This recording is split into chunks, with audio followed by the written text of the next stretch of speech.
இறுதியில் பண்ணி நிறைவு பண்ண உடனே பஞ்சபுராண விண்ணப்பம் சொல்லுவேன். நானே சொல்லிடுவேன் திருமணத்துக்கு போது. ஏன்னா மற்றவங்க யாரும் எதிர்த்து இருக்கிற மாப்பிள்ளை யாரும் தெரியாது இருக்கிற மாப்பிள்ளை.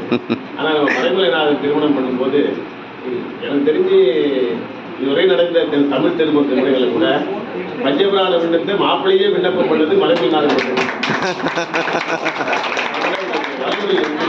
போட்டீங்கன்னா வரும், மறைமலை நாதன் திருமணம் போட்டால் வரும் நினைக்கிறேன். அதில் அவர் பஞ்சபுராணம் பாடினது அப்படியே எடுத்து நாங்கள் போட்டுக்கிறாங்க.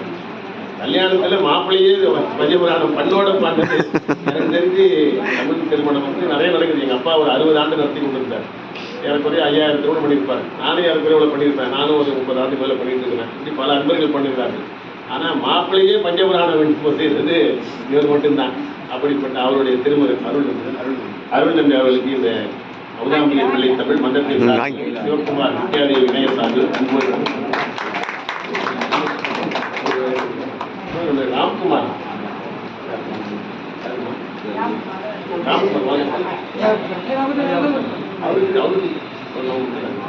நம்முடைய ராம்குமார் அவர்கள் நல்ல திருமுறை பற்றுடையவர். நான் முதலியவர் சொன்னேன், இந்த 2 குழந்தைகள் உருவாவதற்கு அடிப்படையாக விளங்கியவர் அவர். இந்த குளத்தூர் பதித்து தந்தாரியும் அதுபோல பரப்பு இந்த வகையில் அந்த பகுதியில் அந்த அவர் வாழ்கிற வேப்பம்பட்டு பகுதியில் திருமுறை நாதர் கோயில் வழிபாடு செய்கிற போது இந்த நூலையும் படித்து அதையும் மக்களுக்கு அவங்க குழந்தைகளுக்கெல்லாம் சொல்லி அதையும் பரப்ப வேண்டும் என்று அன்போடு கேட்டுக்கொண்டு அவருக்கு மதத்தின் சார்பிலும் சிவகுமார் வித்யாலய இணைய சார்பிலும் சித்தம் சொல்லலாம்.